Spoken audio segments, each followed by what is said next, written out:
Welcome back to The Sower, a podcast of the Ciceronian Society. We publish weekly in audio on all platforms, and sometimes also in video on YouTube. To find out more about us and our programs for encouraging cultural and civic renewal, please visit ciceroniansociety.org. I'm Chris Anadale, podcast editor for the Society. My guest today is Marco Andreacchio. He is author of the recent article Humanism and Mystery in the Philosophy of Pico della Mirandola in the fall 2025 issue of our journal, Pietas. He was awarded a doctorate in Oriental Studies from the University of Illinois for his interpretation of Sino-Japanese philosophical classics in dialogue with Western counterparts, and a doctorate in theology from Cambridge University for his work on Dante's Platonic interpretation of religious authority. Dr. Andreacchio has taught at various higher education institutions and published systematically on problems of a political philosophical nature.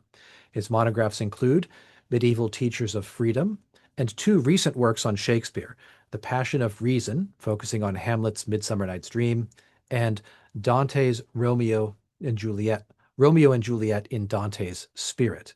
He is currently completing studies of various other Shakespearean plays rediscovered as Platonic Dialogues articulated in light of the rise of a modern world. Marco, welcome to The Sower. Pleasure to be here. Thank you for having me. Why don't we begin with Shakespeare, the idea of treating Shakespeare as a philosophical or a political philosophical figure, connected with Plato and perhaps in tension with Machiavelli or some other moderns. What are the broad outlines of that project? One of the difficulties we have today in reading and understanding Shakespeare is that we approach him on the basis of notions, preconceived, of course, of an upbringing that is antithetical to his work.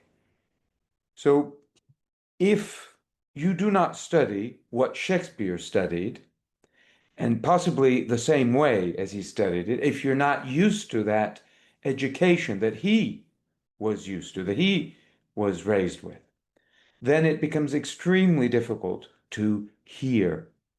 We have lost, one might say, receptivity, a classical type of receptivity.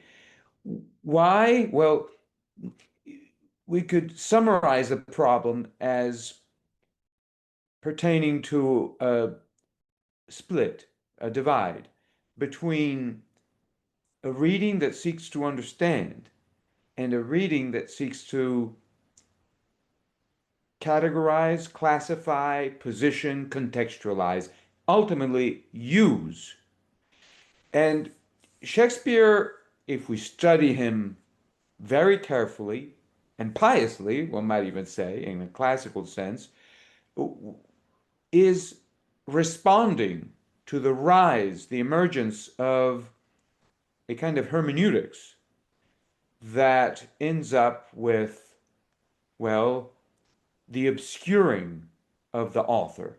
I mean, in our times, of course, it's been decades already, scholars have decided that the author is dead, which is to say that there is no assent to the authorial mind, to the authorial understanding, to an overarching message. And this prejudice, as it were, against the assent of the reader to the author weakens our skills. It renders us feeble in our desire to ascend. Now, it turns out that one of the great authors of the Renaissance, the founding father, one might even say, of the Renaissance in his Platonic spirit, was Dante. And Dante is in Shakespeare in many ways. Good writers don't need to name someone in order to walk in his footsteps, as it were. And Dante sees this is at the very center of his comedy. He sees the greatest enemy to poetry, to the poetic life, as, well, he calls it, in English you would say, weak love, amore lento, which is an expression that he has to render sloth. So what the comedy is all about is a recovery of a poetic desire that ultimately has a philosophical marrow and that is required to come out of, well, in Platonic terms, of a cave of illusion, of our fallen condition. So the difficulty here is that we no longer believe or are raised to believe or trust in the possibility of our exiting the Platonic cave. With Dante, that possibility is formalized by Christianity. It's almost crystallized in the heavens. It's proclaimed, sometimes so much so that it seemed to be a bit far distant from us and unreachable, but it's still there. It's proclaimed. There is a way out of this fallen condition.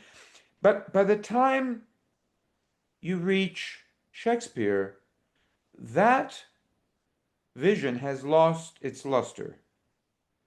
And Christianity as a whole has lost its credibility for many as a whole, and it starts breaking down. Of course, we have religious wars, what we call that. And so the unity of the poetic path is discredited. Indeed, in some of Shakespeare's plays, you have tyrants who mock theater, poetry in the classical tradition as mere entertainment. It's there to please us. And those are the tyrants. So Shakespeare is responding to that challenge raised against the Platonic life ultimately, if it is a matter of transcending the cave. And he's responding with his plays. Mhm. Now, the sad irony is that in our times, the view that he attributes to the tyrants has become an orthodoxy. And so many people, even scholars, look at his plays and say, well, look, I mean, these are plays that are meant to please the audience. The audience is made of, drunk and all kinds of people who go to these, you can imagine these theaters at the time, and people are just there to amuse themselves and to laugh. And they look at the character Bottom, for instance, from Midsummer Night's Dream, and they say, well, that's just a farcical character and that is there just to amuse us. And yet, Shakespeare, if we read him carefully, warns us, and this is a Shakespeare who has been raised on Ovid. Mhm. Not for nothing, he was called the English Ovid, on Cicero, on the great classics, Roman especially. So he read more Latin when he grew up than English. Uh, and of course, theology, the great theologians. He was steeped in the Gospels and so forth, and the Bible in general. And so he says, look, um, the tyrant, I'm fine. Take my poetry, my theater, my words as simple entertainment. This way, I cannot possibly be offensive. You cannot accuse me of having said anything between the lines because you have already established that I am a superficial fool. So I go scot-free. I can say anything I want so long as I say it between the lines. So that's what we would need to heed. This quiet talk. And here, the question, the challenge is to understand the dialogue, not merely between characters in a play, but as the play itself as a whole. So all of these characters are speaking and they're participating in a greater, in a larger, whole, unified dialogue, which is all about we coming out of our cave. Mhm. That's a great challenge. And unfortunately, uh, hardly anybody is facing this as a challenge. And so, that's maybe a good thing for me. I don't know, but it's certainly not good for readers because they're not used to it. We just want to lower the author to our plane so that we can use the author. And this is, for Shakespeare, this is tyrannical. It is just obscuring our possibility, our the option, yeah, of coming out of our situation, rising. So he's not an elitist, but he, in fact, as Dante, he comes among the sheep to educate us. The whole point of reading Shakespeare is to rise, not to stay where we are. Mhm. Let me ask, have there been interpreters of Shakespeare who have seen him as the poetic genius that he is, if he's a successor now here to Dante?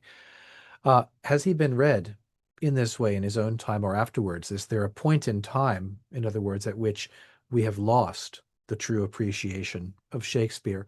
Or has this been hidden, perhaps between the lines, as you say, from the very beginning when he first wrote and performed the plays?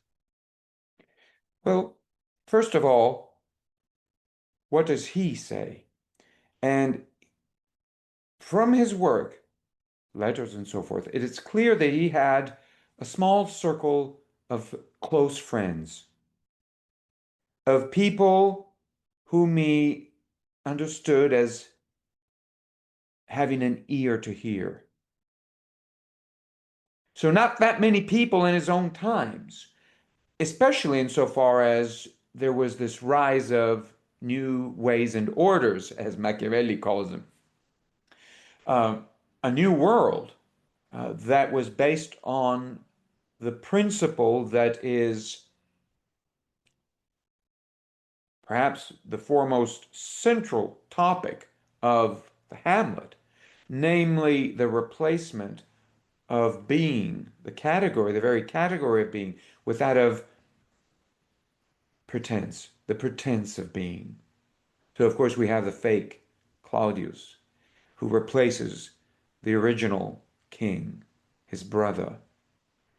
And Shakespeare presents this shift in terms of a fall, a kind of rehearsal of the fall from Eden. We have,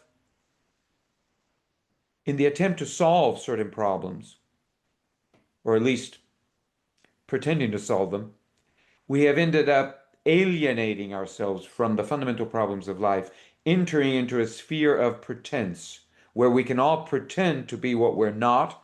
And in this pretense, we seek a solution, if only a pretense of a solution, to our problems. So we are no longer faced right now with these great metaphysical questions.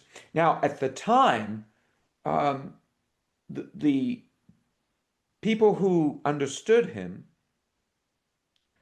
were raised in a classical tradition, that of, say, a Cicero, who would say that good teachers, boni magistri, um, are not supposed to say everything that they think to their students. And the main reason is, well, Cicero himself suggests this much, that the goal is awakening, not indoctrination. There is the danger of having students simply repeat, well, so and so dixit, you know, he said it, so therefore it must be. The expert said it, so there is a danger of contributing to the rise of a regime of experts that somehow are seen as sparing us the trouble to rise, to ascend onto the plane of thought, of reflection, of a direct encounter with problems. And this is the way to end up um, entrenched in Plato's cave. We're just looking at the shadows, and each one of us now becomes kind of a secondary expert. We're all opinionated, and we say, no, that shadow came first, that one came up, and then we look at our references because the expert said so. So we end up in a kind of labyrinth. And again, another sad irony in our times, and it's been going on for at least 50 years now, we have great, popular, famous scholars who are gleefully proclaiming that language is a labyrinth, that we live in this kind of constructed universe. So now all we need to do is, since we don't have to bother with great classical, metaphysical, philosophical, theological questions, all we need to do is classify, digitize. And that's the way we can use. What for? Well, to please ourselves, uh, to Yeah. escape the great um, dreadful questions of death, of fundamental meaning.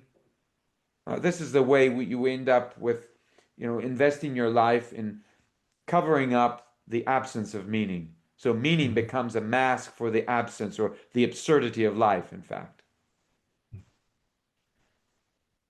Let me ask another question. Do you think that if there is to be some kind of turn or revolution or renewal of people's understanding of Shakespeare and perhaps also of themselves generally, of culture generally, if we are in our time to see a recovery, will it come from below, from an audience appreciation of Shakespeare and other poetic figures, or will it be driven from, I might say more from above, by some kind of artistic vanguard from people who are able to do art in that spirit and maybe elevate the masses and the culture in that way? Or do you think that those two are not exclusive?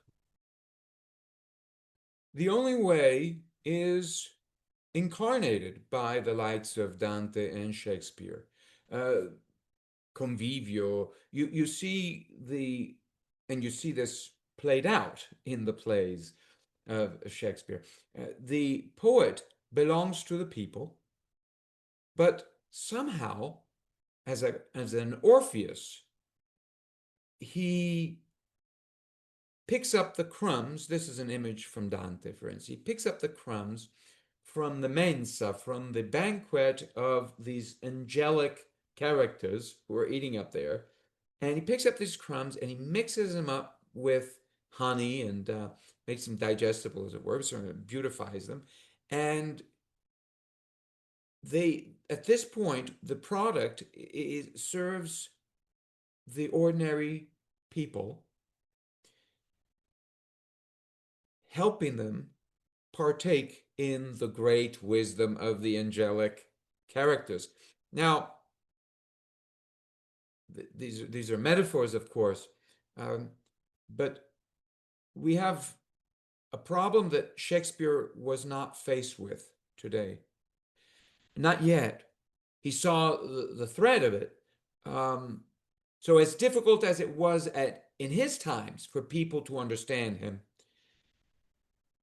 under the influence of a kind of progressive move away from a Platonic path, is that, well, we have had a massive erosion of what Shakespeare could still take for granted, basic education, which begins from, well, the patria potestas, so the paternal authority in the household, piety, family piety, reverence toward authority, which of course is the antithesis of um, the slave's attitude, because it is all about openness to understand. We would need to recover the principle of fides querit intellectum, faith that seeks understanding, faith as a natural openness of the human being. We're not born as sheep, we're born as human beings, an openness to the understanding, an openness that involves trust that there is something to be understood and that we are endowed naturally with the capacity to understand. Alas, contemporary education has demolished both. We're not capable, there is no inalienable right to understand, and there is nothing to be understood ultimately aside from my construction of meaning. Right. So, given these presuppositions, we're done. We're cooked, as they say today. You would need to recover. So, where do we work? Certainly not the institutions have been formatted that way. They're in the hands of businessmen. So, they will obviously, it's marketplace at this point. So, they will hire instructors, bureaucrats who will follow the party line or the line of the regime. Um, we would need on the ground educated fathers who are capable of drawing the little threads of humanity that are still left intact in youth, primarily, when they're not completely demolished by this, this avalanche of technological noise, and cultivate them. So that involves, of course, nutrition. We cannot develop if we're not nourished. A plant needs cultivation. The human being needs a cultivation. And it's not a matter of just culture in the modern sense. It is about culture in Matthew Arnold's sense, which is all about cultivating sweetness and light. It is cultivating the best in the human being, cultivating the soul in response to the forces of darkness, which Arnold calls ultimately anarchy and disintegration, fracture, fragmentation of life. So it is a great challenge.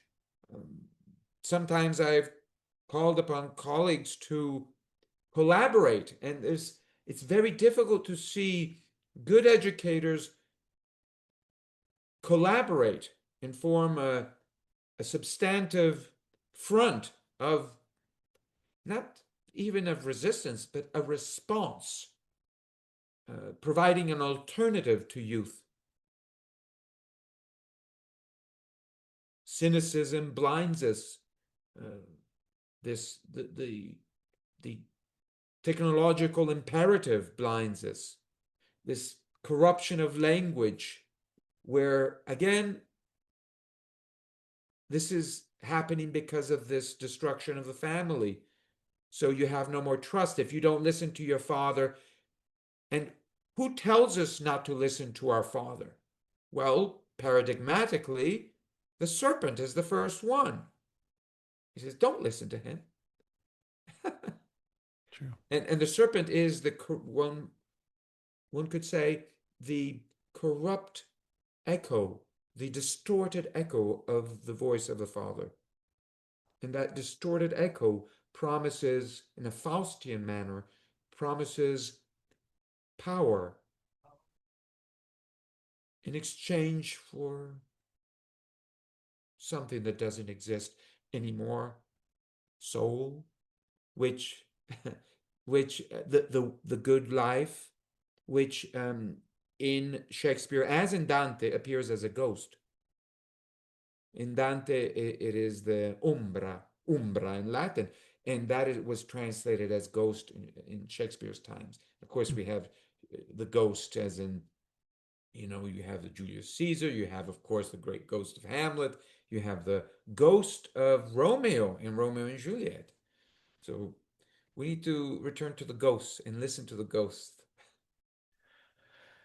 Do you think if this renewal were to come about, it sounds like you were describing something which may be a very slow, gradual renewal of fatherhood, of family, of instruction, of formation, and then generation by generation of piety.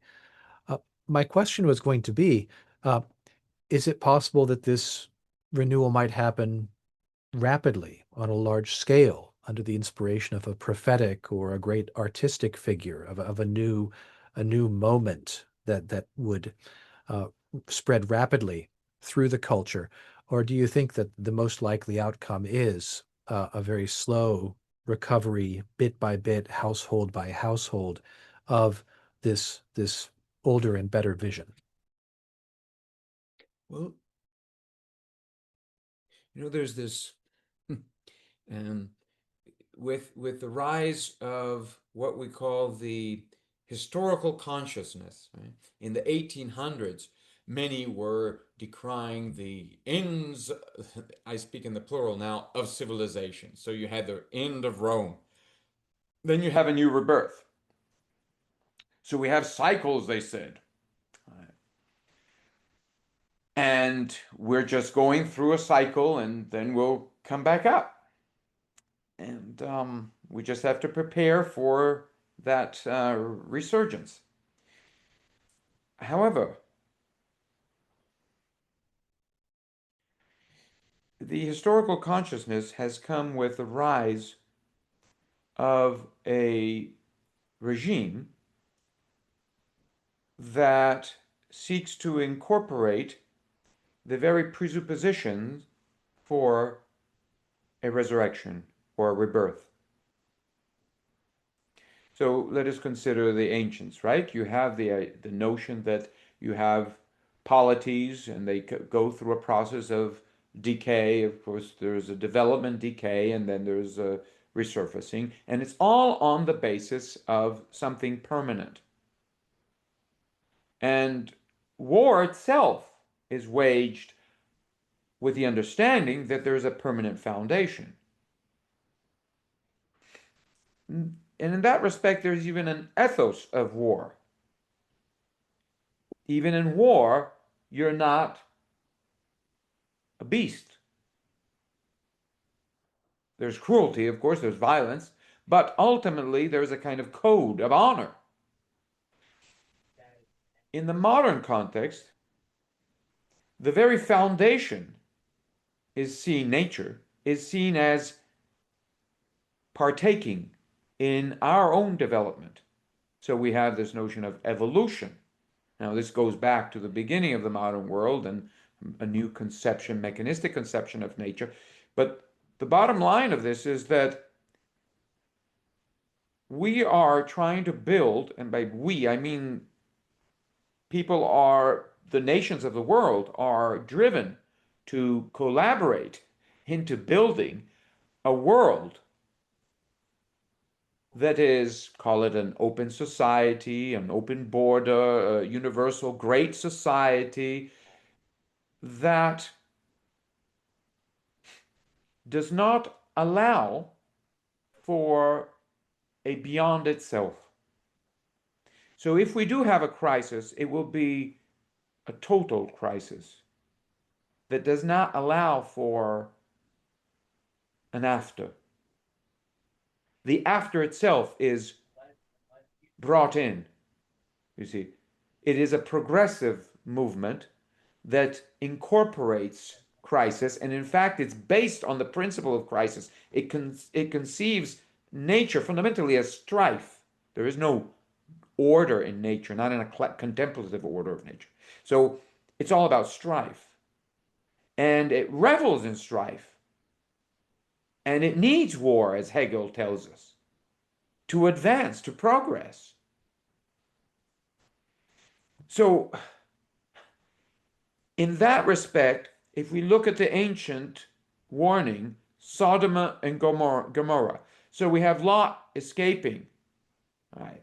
So there's a way out of Sodom. But what if the whole world were a kind of new Sodom? There's no way out in the respect that there's no other country.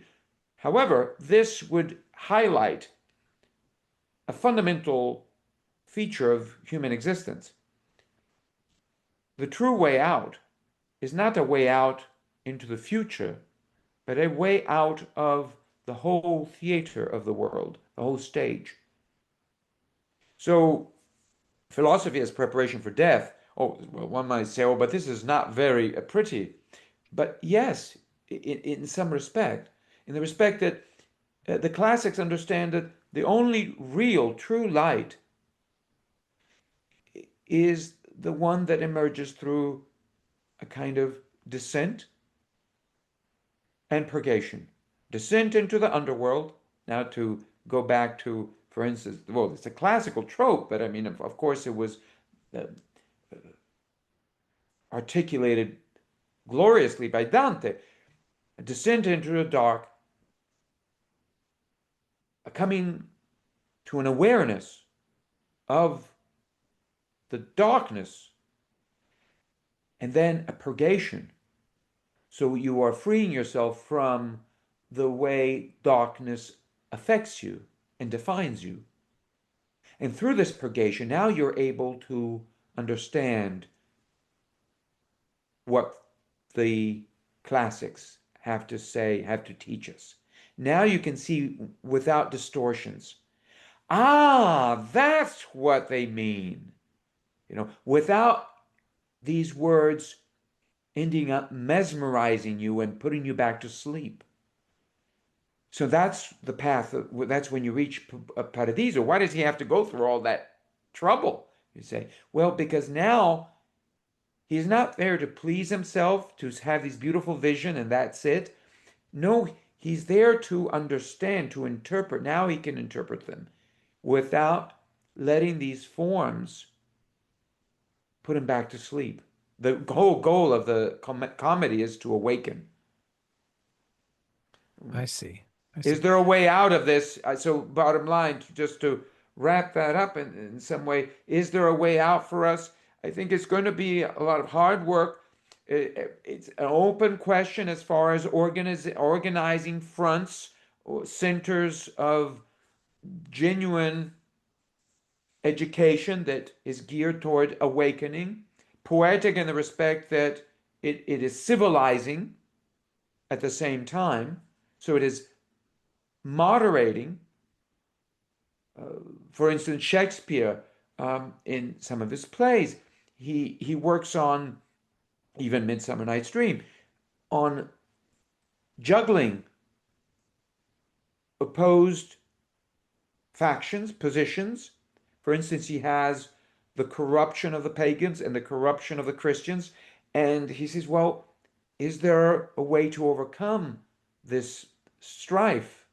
Of course, we see that also in strife is very much part of the Romeo and Juliet. So it's this poetic agency that is all about civilizing, mediating, articulating in a way that is helpful for the young to calm down, as opposed to fueling their passions as our modern everything does, the modern music, modern everything. It's fueling passions. The classical way is to moderate passions. In this way we can understand, not because they're repressing our passions. That is not moderation. So we've missed that. We've gone from today either repressing or fueling in an anarchic way. And they're both these extremes are tyrannical. So we We would need to moderate an education that moderates our passions so that we can best come to rise in the light of the understanding. Grassroots work. That's brilliant. That's beautifully put.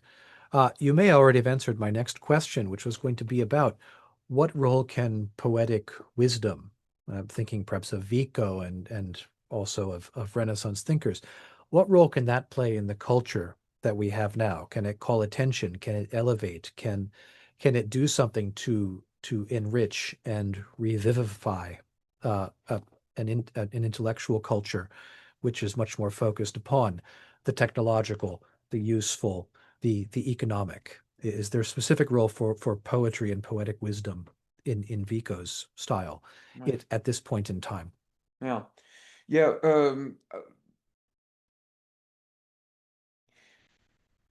Almost aside from the, at this point, obvious point that classical poetry moderates the passions, we have a difficulty here.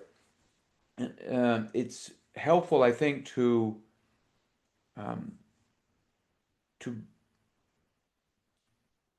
bring it out with reference to a religious problem.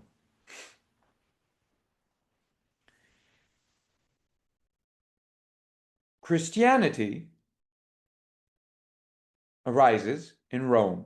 Rome is, at that point, a somewhat decadent uh, empire, but you still do have order, and you definitely have, at the very least, the vestiges of civilization. You still do have literature, you do have a sense of continuity, of a tradition. Christianity, therefore, is not established amidst mere shepherds, especially not amidst barbaric tribes. Now, I'm perfectly aware that the word barbarian is controversial today, as many terms are. Let us say tribes that are not familiar with laws.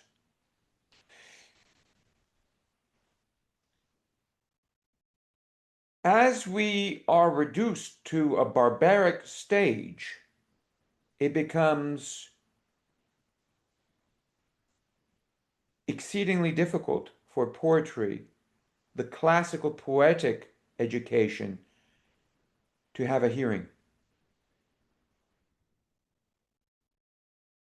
I recall once, many a moon ago, I was in college at the time, and there was a quote unquote fellow student who was listening to some horrific noise, which he probably called music. And I suggested to him to consider Bach, Johann Sebastian Bach. And I believe at the time I had him listen to a few seconds. And his response was, been there. So, so much for receptivity. So we're beyond that. You know, this is as saying we're beyond Michelangelo, we're beyond Caravaggio, we're beyond Rubens, we're beyond Leonardo. Now we have computer graphics.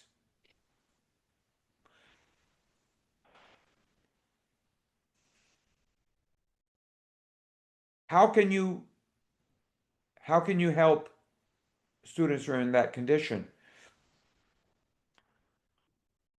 I, I don't see that possibility. There would have to be decent parents again, um, who are willing to provide access to their homes. In Romeo and Juliet, for instance, we have this problem. we have the friars who are they're prohibited from accessing the homes. You have watchers who are there to ensure that they have no access to the homes. And Friar Lawrence, who is a tendentially a nominalist, but he's been corrected because now he is a ghost of Romeo, who incidentally brings the O back into Rome, the O of poetry. Um, we have this testimony of this problem. How do we get these friars back into the homes to speak to the children?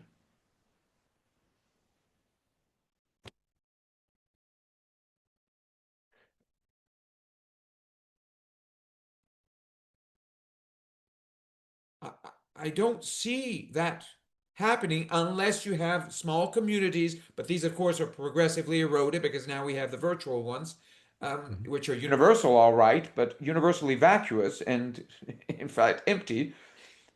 How do we regain trust when you have the demonization of traditional institutions, progressively seen as pedophilic and whatnot? Um,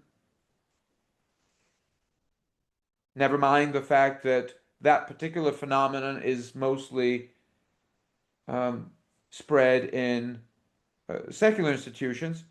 Um, it's a great challenge. I have no answer, and as far as I'm concerned, this the poetic life becomes in our situation extremely I restricted. Yeah, very few people will be able to take advantage of it. Yeah. Well, you seem to have anticipated my final question is going to be a practical one. Suppose a young man, a father, perhaps, hearing this, not being educated as he would like to be, would like to follow this path, would like to begin upon this path. What might we say to him? What would he read? What would he do? What would he teach when it comes time to bring his children up with the hope of taking part in and driving forward some kind of cultural renewal?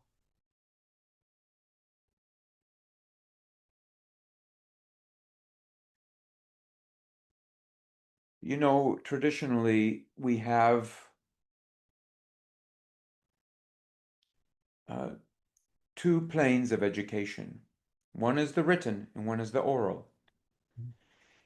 You cannot have the formation of any student without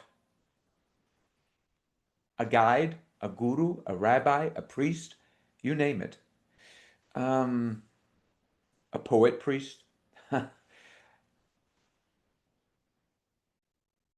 And if we have no oral tradition,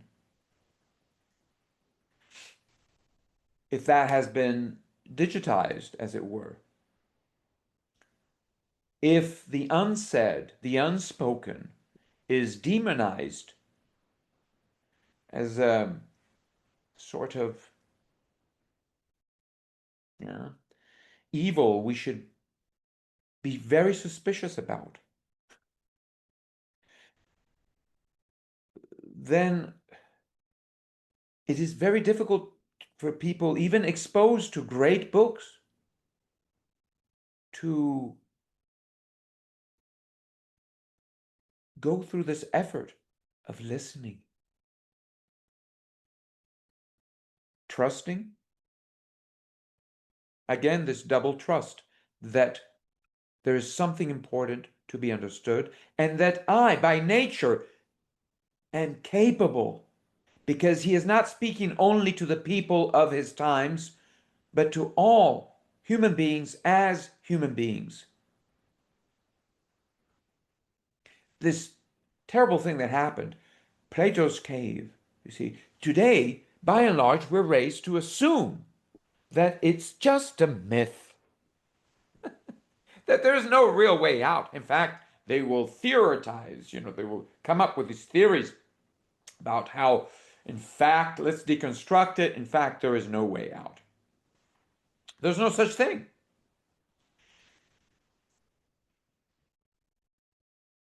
Without access to an oral tradition, there's no way. There's no way, realistically speaking, realistically. Um, Plato's cave, the myth, the story, testifies to Socrates' life. Socrates enters. Socratic irony. It shows us what this work involves. Right? Shakespeare has a Socratic character, and he presents him as a cobbler, a mender of souls. What souls? Oh no, just your shoes, sir, sire. I don't mean no. I'm just a mender of souls. So gradually helping them see that they are not substantively in a cave. They're just fallen in that condition. We are not by nature brutes. Recognizing the dignity, the inalienable dignity of a human being, and that we, yes, are those human beings, but we fall short of it because we're fallen in darkness. And if only we had institutions that were centered upon this principle. Education has as its foremost end the awakening out of the cave. Take it seriously, study the classics seriously, which means platonically and not nominalistically. You see, the great problem of our times, we have rejected the notion of the purity of the good. That's integral. This is integral to the modern revolution, the Machiavellian revolution. Machiavelli tells us we need both good and evil. To be virtuous, we need both.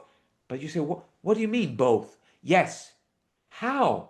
Well, I'll tell you how. The good is just a name. It's a form, an empty shell. He picks this up from the nominalist, and of course, in the ancient terms, the sophist, but the nominalist club, as it were. He says, well, now what about evil? Well, we're all equally evil. So we all gather as in a Leviathan, and this form will justify our evil. And we can all, under this form, pretend to be good while fueling our evil. This is great. It works for everyone. In Kant's terms, the best society of the future, right, is a society in which both angels and demons can coexist without trouble, because all they need to do is follow the rules. So, it's going to be very difficult if we do not have centers of education that are organized, that have received. Government needs to understand that we are falling apart. Hamlet is not mad. He is exposing the madness of the world in which everybody's pretending to be on the way to collective suicide. And that's why everybody's dying. It's somewhat of there's a stage. It's somewhat of a comedy at the end, as a matter of fact, properly read. There was this old Vincent Price movie, right, where everybody's dying at the end, except for the person who was supposed to die. But he leaves a memento, right? Hamlet has Horatio, who marks the ora, the time, in a religious manner. He says, he's going to write a kind of religious testament of the life of Hamlet, which mirrors the life of Christ, in which is somehow reflected the life of Socrates. And he says, give me this you prepare this testament, and I'm going to invite now Fortinbras, the new Caesar, and new characters are going to come onto the scene. Warn him with this testament, this kind of new gospel, as it were. Warn him, this is what happens when you replace being with the pretense of being. No good. Wow, that's an excellent conclusion. I want to bring this episode to a close by thanking again Dr. Marco Andreacchio. He is the author, most recently, of Shakespeare's Romeo and Juliet in Dante's Spirit. Marco, thank you very much for joining us today on The Sower. Thank you, my friend.